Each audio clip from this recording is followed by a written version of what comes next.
tardes a todos. Creo que es tiempo de que comencemos. Bueno, este primer evento de diálogos entre arquitectos fue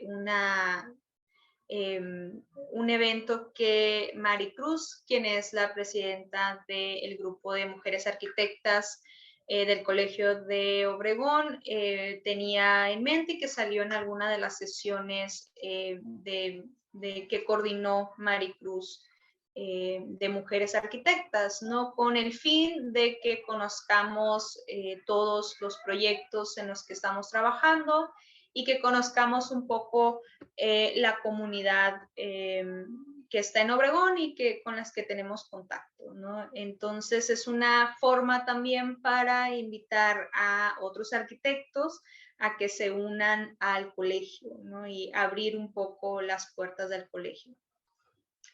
Esta ocasión me tocó iniciar a mí y yo les voy a hablar un poco del trabajo que hago con CEPTED, que algunos, pues he platicado con algunos y saben más o menos de lo que se trata. Y voy a platicarles del último trabajo que hice en colaboración con el municipio de Zacatecas y Naciones Unidas, ¿no? La Oficina Antidroga y Delito de Naciones Unidas. Voy a compartir pantalla. Sí. Okay. Bueno, el proyecto que hicimos y la presentación se decidió titularla La creación de espacios urbanos seguros a través de la mirada de mujeres, experiencias de Zacatecas, ya que el objetivo de esta colaboración que se tuvo con el municipio de Zacatecas y con Naciones Unidas es frente a la problemática en cuanto a violencia de género que tiene el Estado, ¿no? Pero antes de entrar en materia del proyecto, voy a explicar un poco de qué es CEPTED. Para los que no conocen bien la metodología, CEPTED, por las siglas en inglés, quiere decir Crime Prevention Through Environmental Design, prevención del delito por medio del diseño ambiental, y es un conjunto de estrategias de aplicación práctica para la prevención del crimen que busca y que son los objetivos de la metodología, reducir la oportunidad de cometer delitos, reducir la percepción de temor en las ciudades y aumentar la cohesión comunitaria. Esta metodología fue acuñada en 1972 por Ray Jeffrey y quien fue, amigo y compañero de Oscar Newman, el creador de la teoría de los espacios defendibles, que es una teoría que tiene sus debilidades y que es por eso que Ray Jeffrey lo toma algunos conceptos y lo refuerza, ¿no? Y crea lo que es la metodología CEPTED, sobre todo al introducir el concepto de participación ciudadana en él. Entonces, en 1996 se crea la International CEPTED Association en Canadá, la metodología es canadiense, y empieza a distribuirse por el mundo. No me caben los países en una diapositiva, pero estaban presentes en muchas regiones, tanto de Europa como de Asia, por ejemplo, están abriendo África, está en Canadá, está claro que en Estados Unidos, Inglaterra, que es el mayor exponente de CEPTED, ¿no? El que más lo ha aplicado.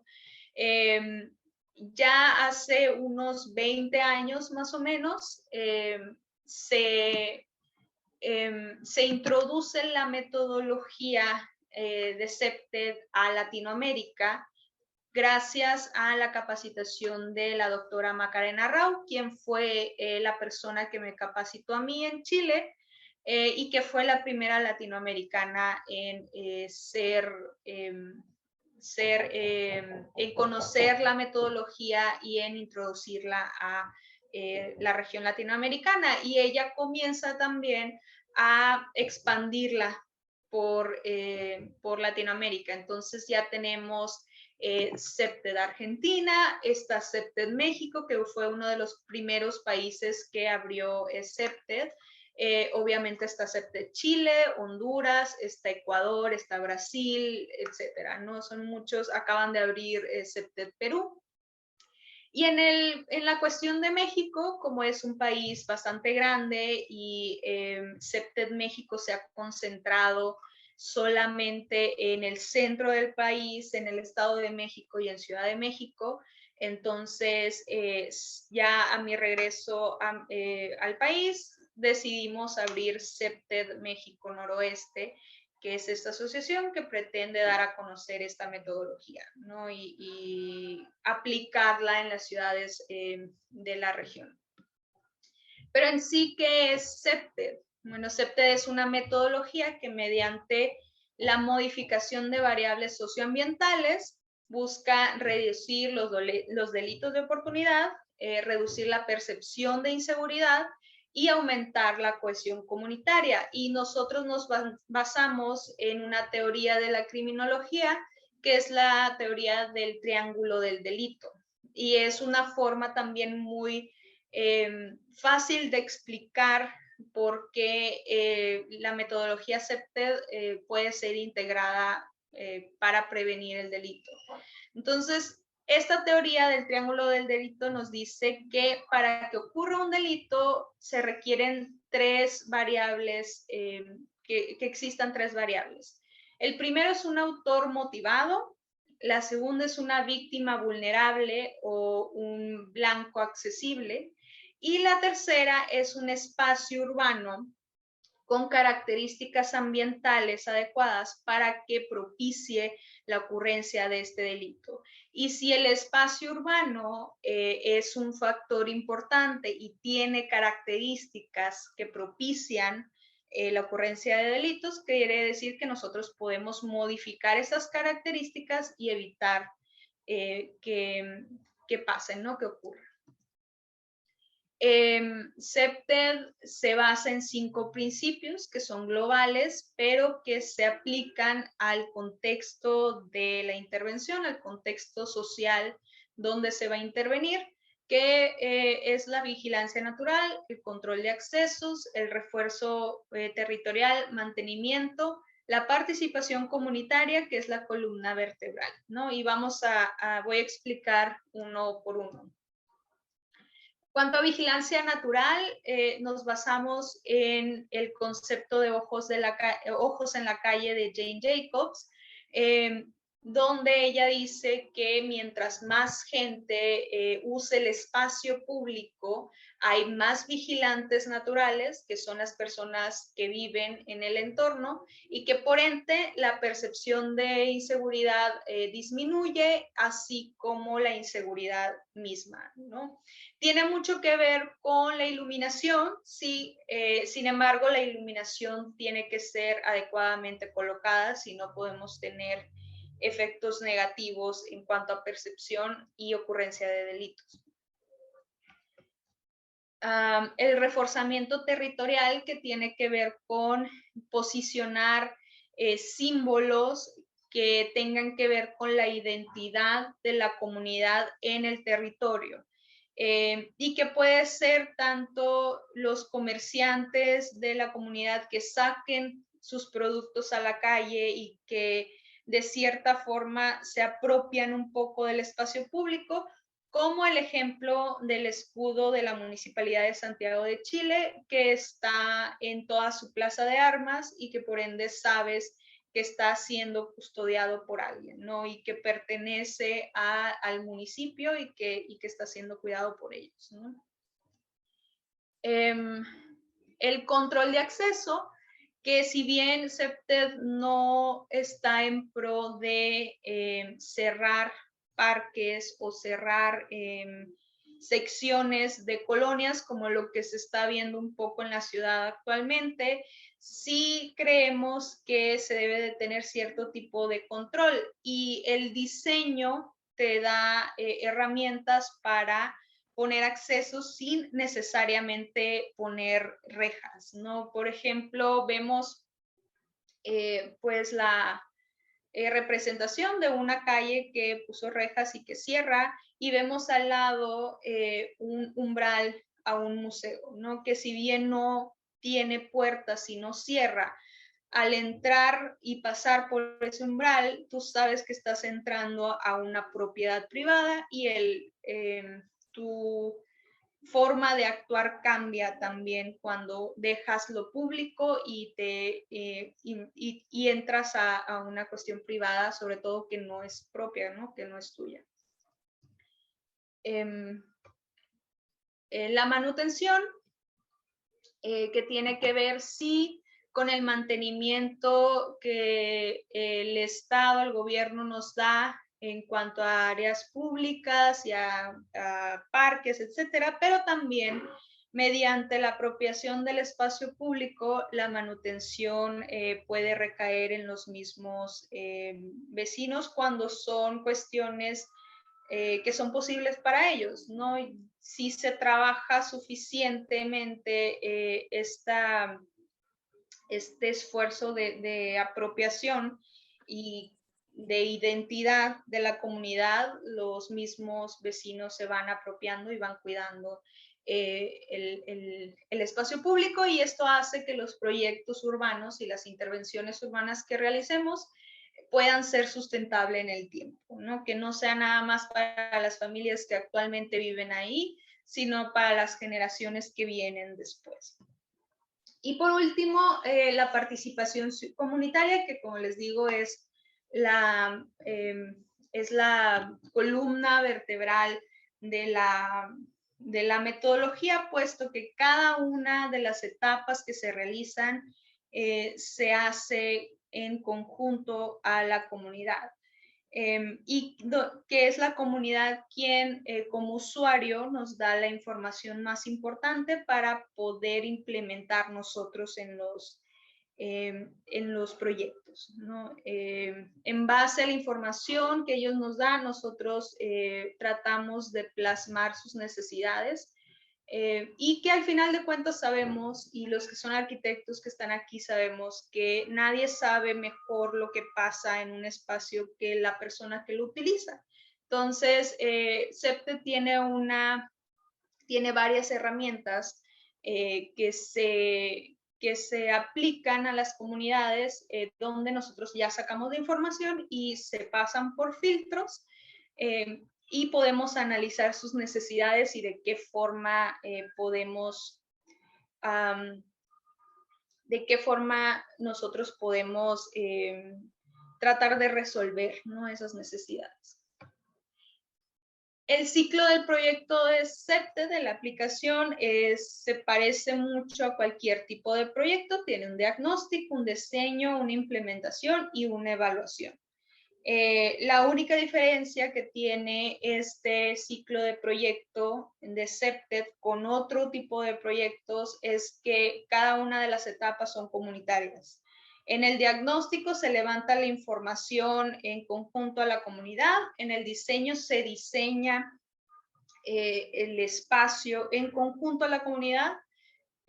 La comunidad también hace una porción de la implementación del proyecto, y la evaluación también se recaudan datos a través de la comunidad, ¿no? Para ver cómo afectó el proyecto a esas personas, ¿no? A esos ciudadanos.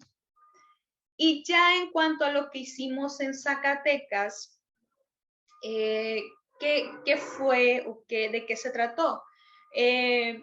La Subsecretaría de Prevención del Delito de Zacatecas tiene trabajando con la Oficina de Naciones Unidas contra la Droga y el Delito ya desde 2018-2019, cuando comenzaron su administración.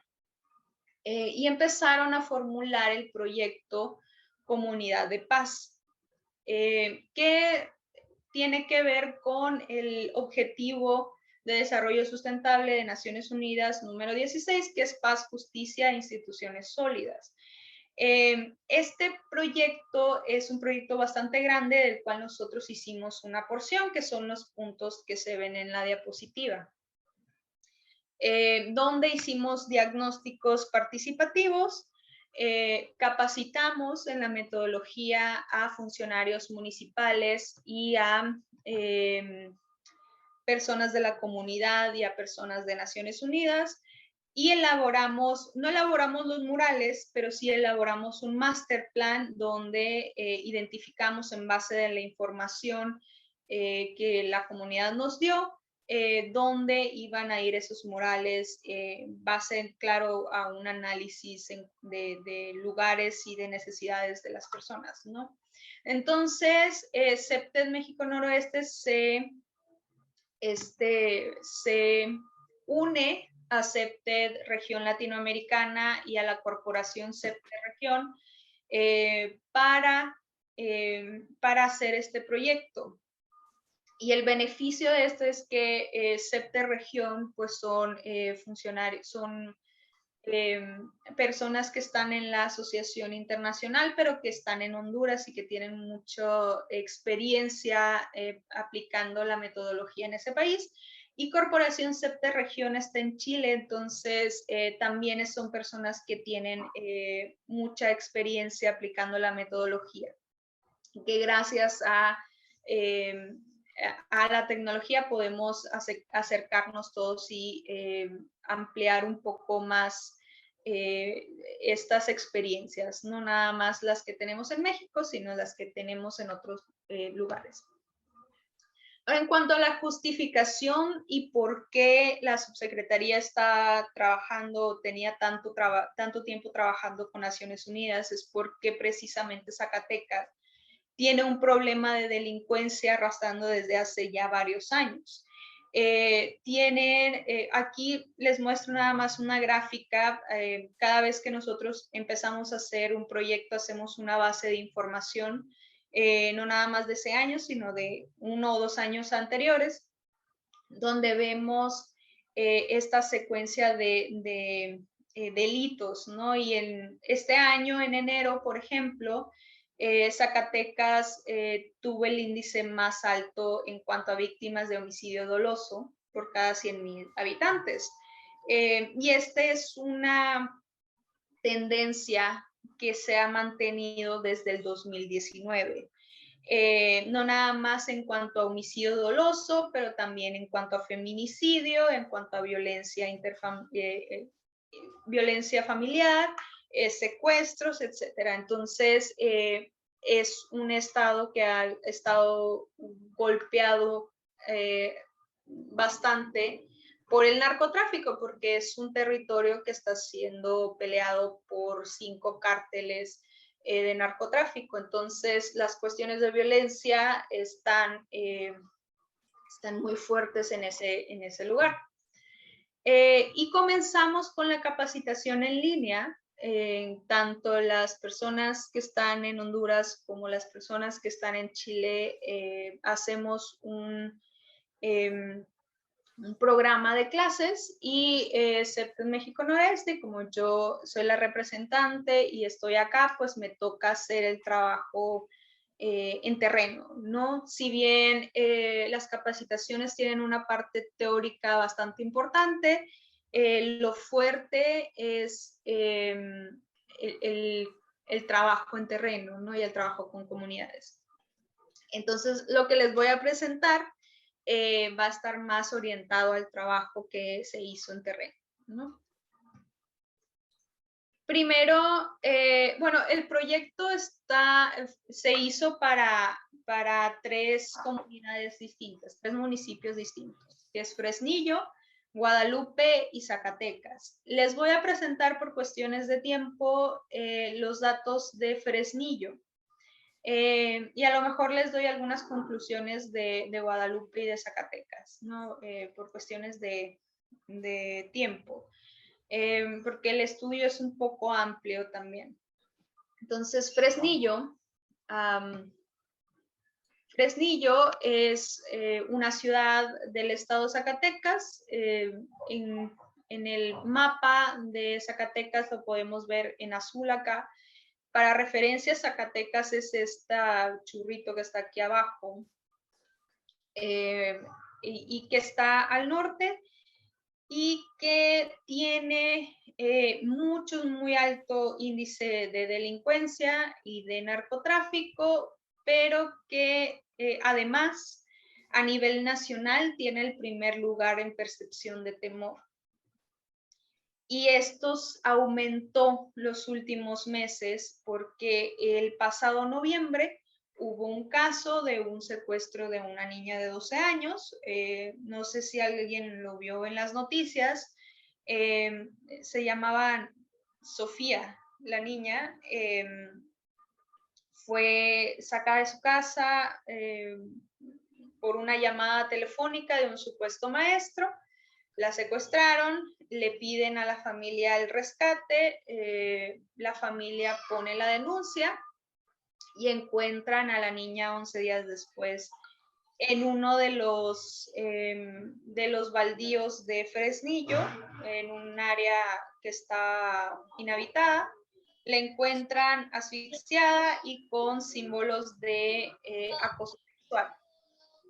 Esto hizo que Fresnillo, la gente de Fresnillo se pusiera muy agresiva. Empezaron a hacer manifestaciones y la foto que les tengo aquí es las manifestaciones, los manifestantes tomaron el palacio municipal y lo prendieron fuego. ¿No? Fue consecuencia como la gota que derramó el vaso de todo lo que estaba pasando, de todo lo que está pasando. Pues, ¿no? Entonces, hacemos este tipo de base de información porque queremos saber con qué tipo de comunidad nos vamos a encontrar, ¿no? Y esto nos dice de qué clima social nos vamos a encontrar en la ciudad, ¿no? En la ciudad de Fresnillo. Ahora, el polígono que se intervino, fue tomado o fue elegido por Naciones Unidas porque Naciones Unidas tiene ciertas características para priorizar polígonos en una ciudad. Y entonces este polígono que están viendo ustedes está al norte de Fresnillo, muy cercano al límite, y que es un polígono que cumple con estas 5 características que dice Naciones Unidas importantes para poder intervenir, ¿no? un espacio. En cuestiones de seguridad, este polígono tiene el mayor número de delitos totales en la ciudad, tiene presencias de homicidio, es un lugar de origen de quienes ofenden, o sea, las personas delincuentes viven en este polígono. Tenía una baja presencia policíaca y es un polígono con baja infraestructura de seguridad que tiene que ver con iluminación, con cámaras, con cuestiones viales, ese tipo de cosas. Entonces, en base a esto, la Oficina de Naciones Unidas dice este es un polígono prioritario y hay que intervenirlo ya. Y esa fue la justificación de por qué se eligió este polígono. Ahora, si ven el polígono, no sé si puedan ver mi cursor, pero la línea que atraviesa, ¿no? el polígono están marcadas, es la Avenida Revolución, así se llama la calle, es una calle principal, es una calle ancha que carece de señalamientos viales, donde los puntos amarillos son accidentes automovilísticos y los puntos rojos son robo a mano armada, ¿no? O incidentes a mano armada.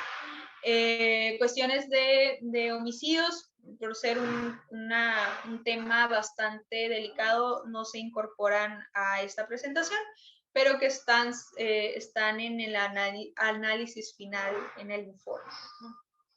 Entonces, se empezó a trabajar en este polígono, se visitó el polígono, se pide ayuda siempre a la comunidad, siempre generalmente hay hay líderes, hay grupos comunitarios, entonces se hace el contacto con ellos y vamos a aplicar las herramientas CEPTED que vamos a ir viendo una por una, ¿no? Entonces, este tipo de trabajos y este tipo de proyectos tiene doble función porque por una parte capacitamos a los funcionarios y por otra parte y les ayudamos a aplicar estas herramientas que tienen su metodología y además sacamos la información comunitaria que necesitamos para armar un master plan de intervenciones, ¿no? Entonces, la primera actividad y herramienta que hicimos fue la marcha exploratoria, que es una herramienta que es un cuestionario que se aplica a la comunidad mientras se camina este polígono de intervención. ¿Por qué mientras se camina? Porque la actividad física y el caminar hace que la conversación sea mucho más fluida, vas caminando y vas viendo las preguntas del cuestionario y las vas contestando en base a lo que estás viendo, ¿no? Entonces, se hizo esta muestra, se tuvo una muestra de 25 mujeres que participaron en esa actividad en Fresnillo, donde se recaudó la información, ¿no? Entonces, ya en la caminata, pues nos encontramos con este tipo de prácticas, ¿no? Casas abandonadas que están abiertas y los espacios abandonados que el nivel de miedo que le tiene la comunidad a ese tipo de espacios después, sobre todo del asesinato de esta niña, es muy grande y se ve, ¿no? Cuando pasas ahí, cuando pasas por ahí, la gente se baja de la banqueta para no pasar juntos,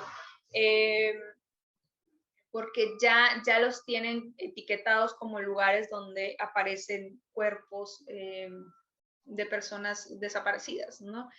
Entonces, en alguna de las, ya que tomamos la muestra de este cuestionario, obviamente se analiza, se lleva a información cuantificable.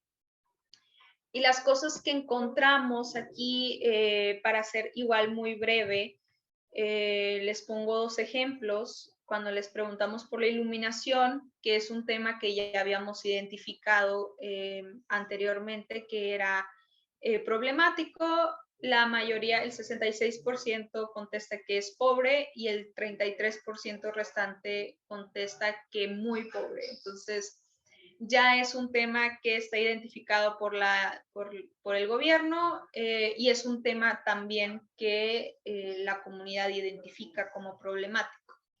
Y si hablamos de percepción de inseguridad, la siguiente gráfica nos dice cómo ellos lo ven. Cuando les preguntas cuánta gente ven en la calle en distintos horarios. En la mañana, pues sí hay mucha que tiene relación con las horas de trabajo. Durante el día hay varias, baja un poquito. En la tarde ya hay algunas y en la noche hay algunas o ninguna, ¿no? El hecho que después de las 10 de la noche no haya tanta gente también obedece a un cambio de comportamiento de la comunidad donde tiene mucho miedo a salir a la calle a esas horas, ¿no? Y que fue algo también que se nos dijo, que la comunidad nos dijo, que incluso después de las 7 de la tarde, las mujeres dejan de salir. y cuando les preguntas por qué, la respuesta inmediata es porque desapareces. Entonces, es el nivel de percepción de seguridad que tienen ellos, ¿no? Hacemos también la actividad de observación directa. De 10.000 años. Perdón, ¿alguien está hablando? Con todo respeto, todavía pasaban los búfalos. Ok. La observación directa, que es para las personas que se están capacitando, una forma en que empiezan a identificar las buenas y las malas prácticas en el territorio. Y lo vemos en base a cada uno de los principios de la metodología. Por ejemplo, cuando hablamos de control natural de acceso, en las buenas prácticas, ellos consideran que cerrar estos espacios baldíos es una buena práctica. Y la mala práctica es estas banquetas ocupadas por mobiliario inservible o por basura en las calles, ¿no? Cuando hablamos de participación ciudadana, ellos identifican un centro comunitario, un centro vecinal que pues les explicaré mejor después el tema con ese centro comunitario. Y como mala práctica, ellos identifican que no hay mobiliario urbano presente en la Avenida Revolución para sentarse y convivir con los vecinos.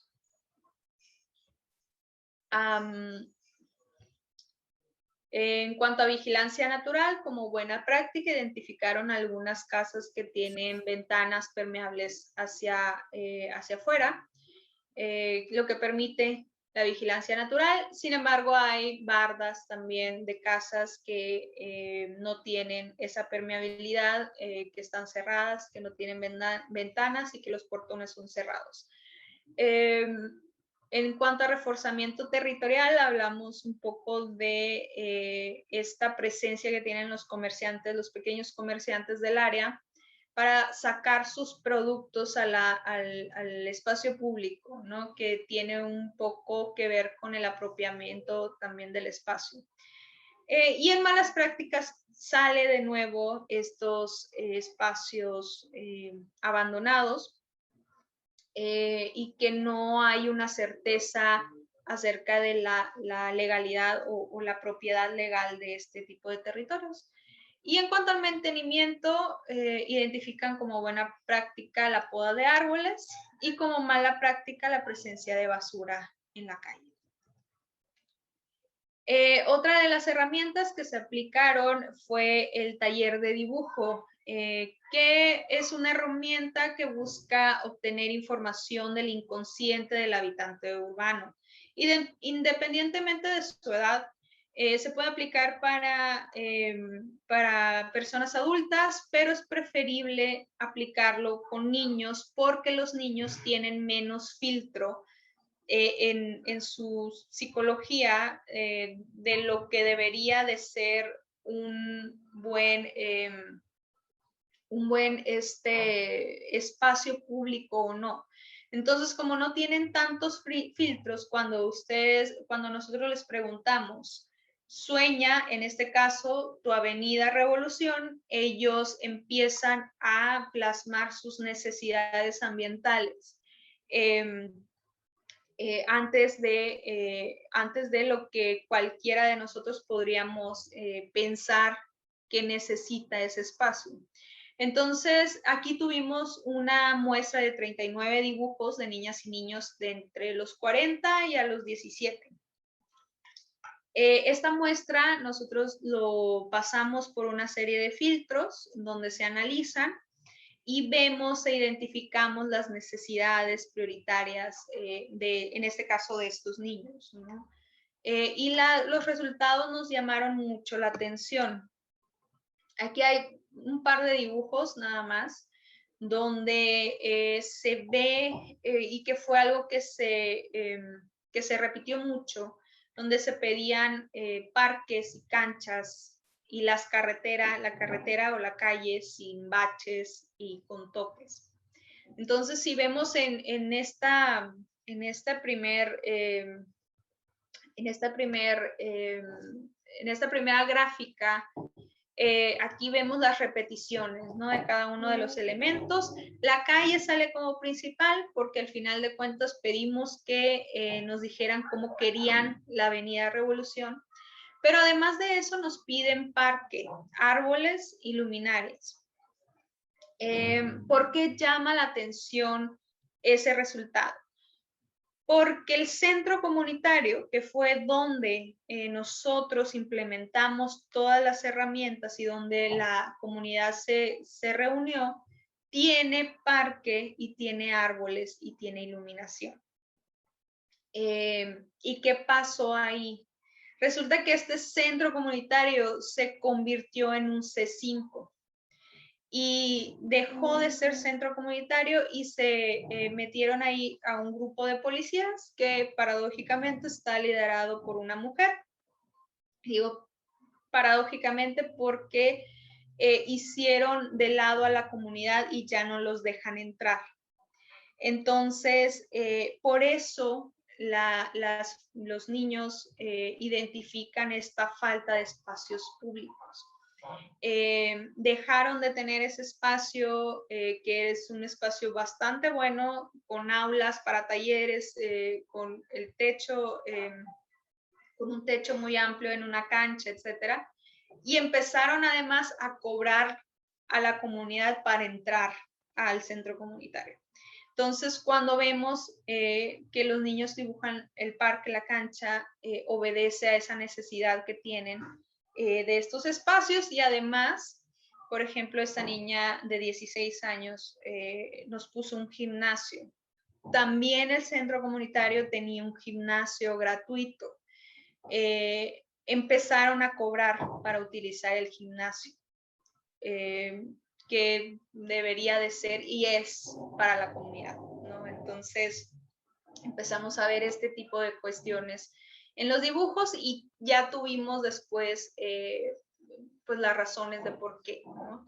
Además, llama la atención que también hay una alta presencia de autos y de topes y efectivamente una de las problemáticas, y que lo vimos al principio cuando les presenté el polígono, una de las problemáticas importantes de la Avenida Revolución es que carece de señalamientos viales. Y como es una calle lineal que va de subida, los automóviles pasan ahí bastante rápido. Entonces, muchos de los niños, no puse un ejemplo acá, pero pusieron topes dentro de sus calles, ¿no? Porque ellos saben que es peligroso estar en esa avenida. También aplicamos la encuesta de seguridad urbana, la ESU, que este ya es un cuestionario que se hace sí en conjunto con la comunidad, se trata de ayudarlos y todo, pero ya sentados, más tranquilos, porque es un cuestionario bastante largo. Es un cuestionario largo porque a pesar de que lo podemos aplicar con una muestra chica, tuvimos 25 señoras que nos ayudaron a responder el cuestionario, no alcanza esta muestra para hacerlo científicamente significativa, una muestra científicamente significativa, y este tipo de estudios se les llama no probabilísticos. Pero este cuestionario, la característica que tiene es que si necesitas estadística, resultados estadísticamente comprobables, está preparada para hacerse de esa forma. En ese caso, se necesita, claro, que se incorpore un estadista al equipo, quien nos va a dar la cantidad de personas que van a hacer la muestra. Ya no es quien quiera participar, ya necesitamos cubrir un número, y además de la comunidad que se va a intervenir, necesitamos otras 2 comunidades con características muy similares con quien medir los resultados, ¿no? Pero en este caso se hizo el estudio no probabilístico, y con una muestra de 25 mujeres, donde ya estas mujeres nos platican los escenarios que están viviendo en este polígono en cuanto a seguridad. Y ahí ya tuvimos bastantes resultados que nos dicen la calidad de vida o cómo ha afectado la calidad de vida para estos ciudadanos en el polígono y cómo ha afectado la violencia, ¿no? en esa zona. Sacamos algunas gráficas también porque se llevan a gráfico. Aquí el delito más preocupante es el robo, pero vemos que también está el homicidio.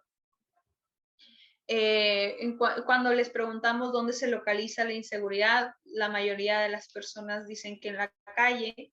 El otro porcentaje que dice otro de 38% integra casa, integra trabajo, integra los otros lugares, ¿no? Pero como la calle es muy representativo, se decidió juntar el otro, porque eran porcentajes muy pequeños, ¿no? Y la calle se deja con la representación del 62%. Y cuando les preguntas si hay abandono de vivienda y de espacio público, pues la mayoría, el 63%, nos dice que sí. Ahora, fuera de estos resultados más, a lo mejor más de números, las mujeres nos dicen que ellas han sido afectadas, no nada más en cuanto a violencia, que ya es un tema bastante grave, donde se pudo identificar algunos casos de violencia familiar en este grupo de 25 mujeres, pero también se les afecta en la cuestión laboral. Las mujeres no buscan o no pueden buscar trabajos por la tarde, por ejemplo, se enfocan a trabajar en la mañana nada más para no estar en la tarde en la calle y no ser víctima de delitos, ¿no? Y se hizo el master plan, que el master plan es más bien identificar todas estas necesidades y ver cómo las vamos a solucionar, ¿no? Se ve muy chiquitito, pero incorporamos estos murales que se iban a trabajar con el Grupo de Naciones Unidas y en base también a la estética que los vecinos nos dicen que quieren, ¿no? Quieren algo muy rosa porque pues se identifican las mujeres y las madres con las que hicimos esta investigación, se identifican con ese tipo de colores, quieren murales que representen naturaleza y que representen también Fresnillo y todo lo que tiene que ver con su identidad vaya de la ciudad. Y ya en el master plan incorporamos, no se ve muy bien, pero pudimos identificar aquellas luminarias que no funcionaban y que funcionaban, perdón, en la avenida Revolución y en esta avenida también, la avenida 17, e incorporamos nuevas luminarias tratando de llenar estos vacíos de oscuridad que había con nuevas luminarias. Pusimos también en base ya a los conocimientos de los funcionarios que estaban siendo capacitados, dónde podían haber altos y dónde no. Entonces, me parece, estos puntitos rojos que se ven aquí son estos altos y donde podía haber algún semáforo, que el semáforo creo que estuvo en esta relación, en este cruce, que es un cruce importante también porque en esta área hay centros comerciales que es en donde trabajan las mujeres mayoritariamente, ¿no?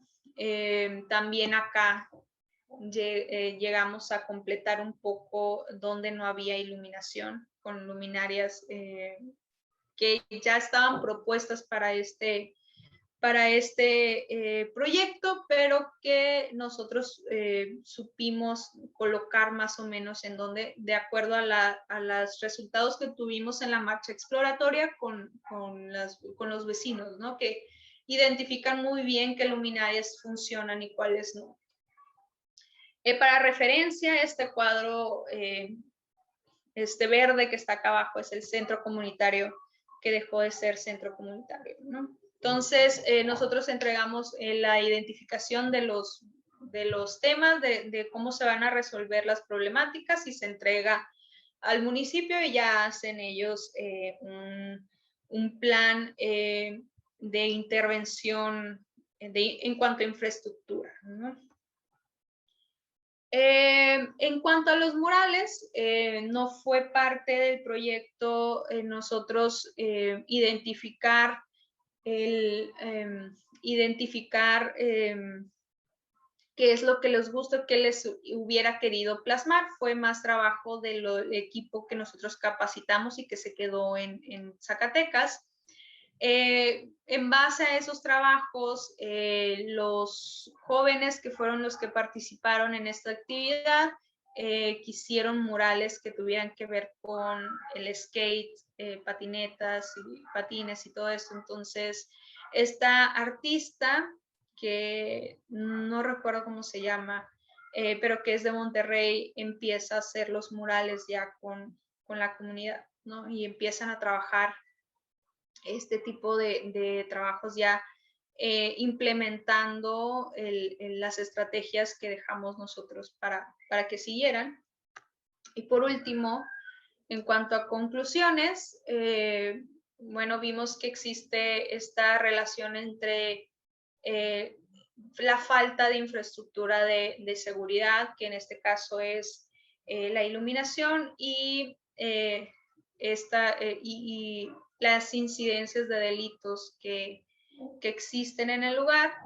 Lamentablemente, las mujeres de la Avenida Revolución son las más vulnerables en el entorno urbano y que tienen afectaciones en las cuestiones laborales. Creemos que la implementación de los murales de forma participativa va a generar esta participación y esta cohesión comunitaria que es necesaria para el empoderamiento de las mujeres de la avenida. Esta Avenida Revolución nota que su entorno se encuentra inseguro, están muy conscientes de lo que está pasando y que calza muy bien con los datos duros que tiene el gobierno del estado de Zacatecas, ¿no? Existe una crisis muy palpable en cuanto a autoridades y comunidad, y que es algo bastante serio en comunidades con este tipo de afectaciones. A modo de anécdota, el día que yo fui a Fresnillo la primera vez, llegamos 20 minutos tarde, y yo me encuentro en la comunidad al otro lado de la calle de donde estaba el centro comunitario. Yo no sabía, y cuando vi los resultados de los dibujos, los resultados de las encuestas, y me doy cuenta de esta necesidad por áreas verdes, cuando sí tenían áreas verdes a lo que yo había visto, hablo con las señoras de nuevo y me dicen este pleito que tienen, ¿no? La jefa de policía, la jefa del C5, con la comunidad, donde no deja que entre la comunidad a usar el espacio público y donde se les cobra para entrar al gimnasio cuando es un gimnasio público, ¿no? Resulta que ese día que fui la primera vez, esta jefa del C5 había corrido a la comunidad porque no quería que estuvieran ahí, porque ella pensaba que no iban a participar en este proyecto. Hasta que llegué yo y hice que entraran, ¿no? Y sacaron las mesas y fue otra dinámica, ¿no? Vaya. También se hicieron presentes, bueno, en cuanto a esta crisis de confianza, nosotros propusimos un programa de de mejoramiento de relaciones comunidad-policía, que es un programa que ya hemos implementado en Honduras y que ha funcionado bastante bien. Finalmente se hizo también presente los conflictos, no nada más entre policía y comunidad, pero entre comunidad también. Nos dimos cuenta de que habían dos grupos con ideologías políticas distintas y que también se propuso un programa para tratar de sanear ese tipo de conflictos y poder mejorar la cohesión comunitaria, ¿no? Esto es todo por mi parte. No sé si alguien tenga alguna duda.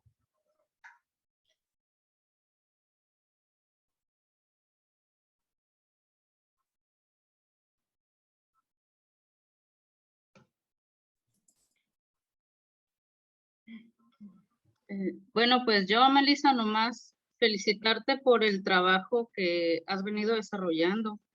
No es fácil, la verdad. Yo siempre he dicho que lo más difícil de esta clase de proyectos es poner a la gente de acuerdo. También transmitir ese lenguaje que a veces traemos los arquitectos o urbanistas hacia el lenguaje común de las personas. Entonces, pues muchas felicidades por esos trabajos de participación ciudadana, de recuperación de los espacios, que yo siempre he dicho que al final del día son apostar hacia un futuro, aprovechar lo que tenemos y pues trabajar en bien de la comunidad. Claro. Gracias, Marta. Yo también, Melissa, a mí me sorprende mucho varios detalles. En primer lugar es que creo que nadie habíamos contemplado, bueno, decir nadie es como generalizar, ¿no? Pero bueno, de manera general, la mayoría piensa en urbanismo como el hecho de fraccionar las avenidas, los hitos, las esculturas, viabilidades, etcétera. Pero al menos yo no lo había visto del lado de la seguridad, nunca lo había visto por el lado de qué tanto podría impactar una ciudad en el tema seguridad, y muchos volteamos a ver a la policía, muchos volteamos a ver a esta parte, y creo que ese punto es muy, muy importante. A mí se me hizo muy importante porque nosotros mismos podemos buscar mejorar la ciudad, y hasta que te escuché a ti, Melissa, no en la plática de hoy exactamente, sino desde tu regreso, el impacto que tiene para mí es muy, muy interesante. Punto número 2, son contados los dedos de mi mano los que son especialistas en urbanismo, en temas de urbanismo aquí en Obregón.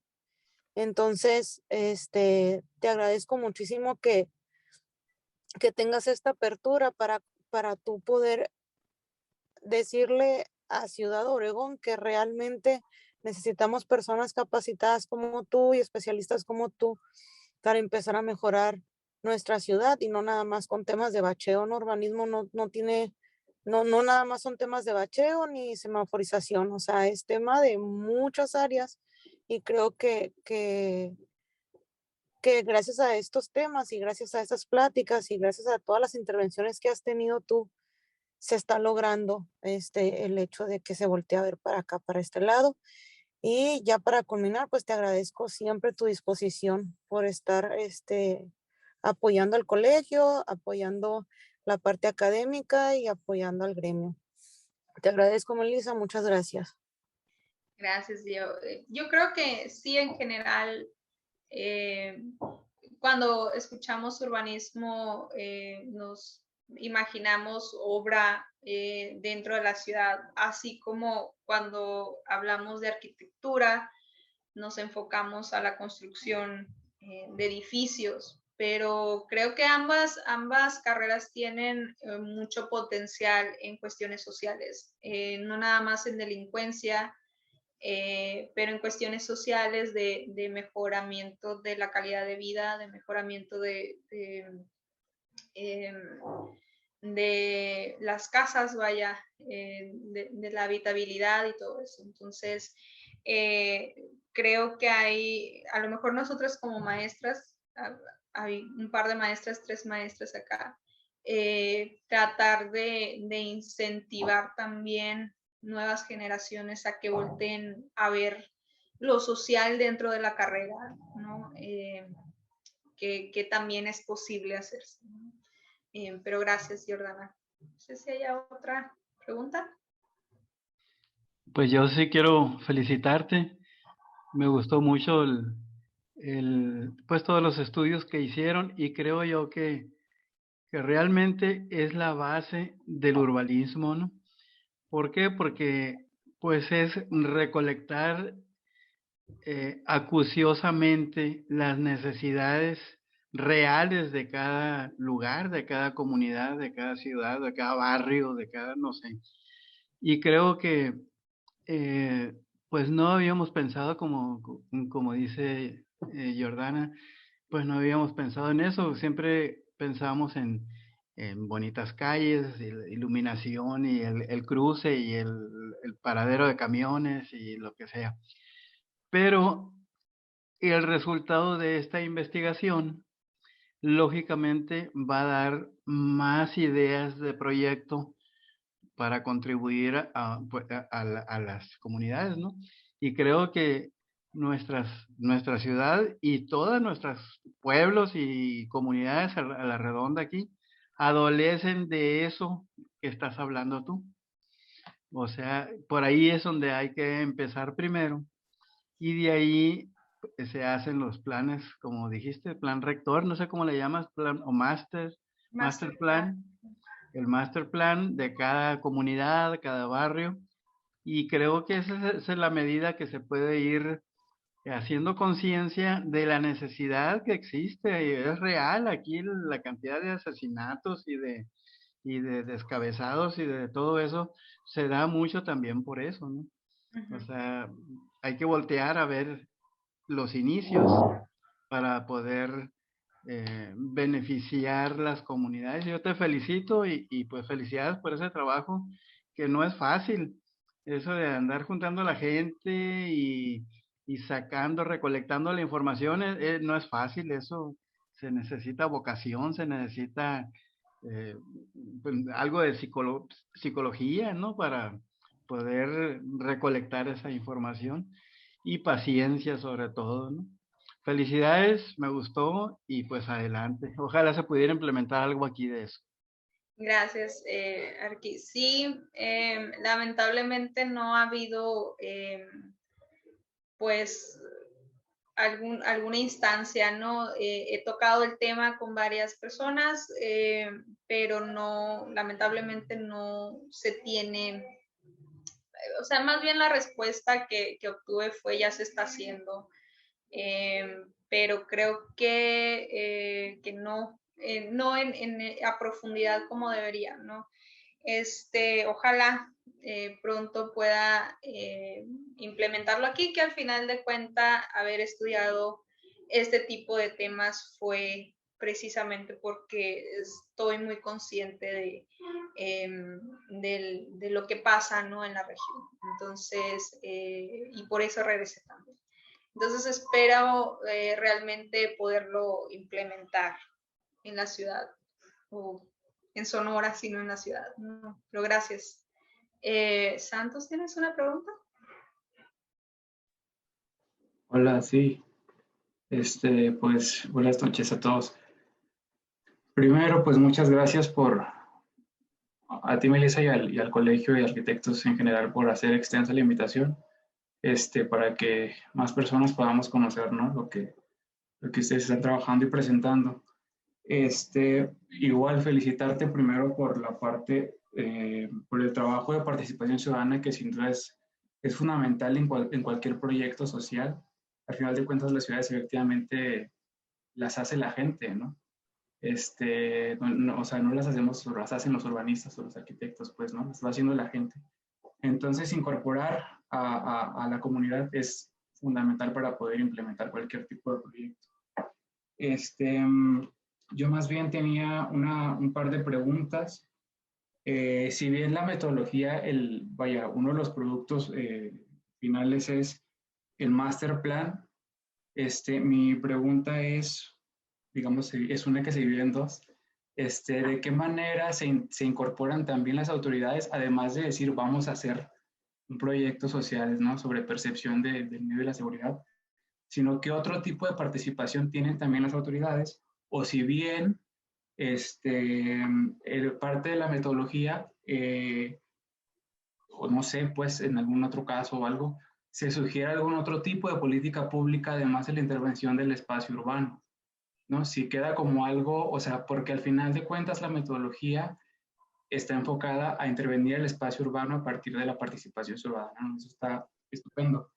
Pero si hay algo más, alguna otra sugerencia que se le haga como al gobierno, vaya, pues no muy específicamente, ¿no? Oye, ¿sabes qué? Te hace falta poner ojo en tal cosa, ¿no? Y la otra es, si a largo plazo, en la experiencia que tiene CEPTED, en la experiencia que tienes tú también en trabajar esto, digamos, ¿cuál es la prospección, pues, a largo plazo, ¿no? Porque lamentablemente, si ustedes hacen una propuesta de master plan, pues dependerá uno, probablemente quien, ¿no?, esté en turno, la administración pública en turno dirá, lo hacemos, pues, ¿no? Pero si es municipal, al final de cuentas, en 3 años podría ahí tener vigencia, ¿no? Entonces, en tu experiencia a largo plazo, ¿qué hay? ¿Qué han observado? Mira, primero decir que este proyecto no es un ciclo completo de CEPTED. El ciclo completo de CEPTED puede durar de 1 a 3 años, ¿no? Por ende, no he visto un círculo de CEPTED completo en Latinoamérica. Ahora, en cuanto a la presencia de autoridades y de policías, el objetivo de capacitar a estas personas es que se integren y que desde sus trabajos dentro del municipio sigan aplicando la metodología en otras áreas, no necesariamente en la intervención, pero a lo mejor sí en cuanto a participación ciudadana. O en cuanto a acercamiento, el tipo de acercamiento que se tiene del policía hacia el ciudadano, ¿no? He estado en proyectos donde nos enfocamos a ese mejoramiento de la relación comunidad-policía, en este caso, ¿no?, que es el que proponemos que propusimos en Zacatecas, porque vimos esta crisis como de confianza. Lo que se trata y lo que también he visto una vez nada más en la experiencia que he tenido con la metodología y la idea a largo plazo, lo que se podría dejar además de la intervención, es la incorporación de los principios CEPTED dentro de la normativa de construcción. Trabajé de hecho en Chile, en un poblado en Coyhaique, en la Patagonia, donde pudimos a través de mucho trabajo con el municipio de Coyhaique y de poder reunir no nada más a la Secretaría de Desarrollo Urbano de ese pueblo, de ese municipio, pero también a la parte económica y a la parte turística, sobre todo porque es un lugar muy turístico. Pudimos reunirlos con mucho esfuerzo a través de casi 2 años para poder hacer unos lineamientos en cuanto a normativa de desarrollo urbano, ¿no?, de cómo iba a ser la implementación, sobre todo en ese ejemplo, en el centro, que era el centro turístico del municipio. Entonces, la idea y el escenario perfecto que yo creo que todos los que practicamos CEPTED es integrar la metodología en la normativa pública. Que si no completamente, por lo menos las cuestiones de participación ciudadana y de quitar esta como flojera o bloqueo que se tiene a sacar informes y análisis, ¿no? Del contexto donde se va a intervenir. Esa es, no sé si contesté todas las preguntas, pero vaya, esa es la idea, ¿no? Que fue posible y que igual desafortunadamente Coyhaique es el único municipio de Latinoamérica que tiene dentro de la normativa la metodología CEP. Gracias. Gracias. ¿Alguien más? Si no, pues vamos a dar por terminada la sesión. Muchas gracias a todos los que estuvieron.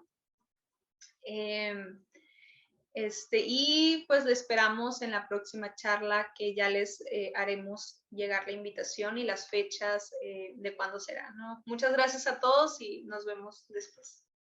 Bye. Gracias, nos vemos. Gracias, nos vemos. Gracias, maestro. Bye bye. Gracias.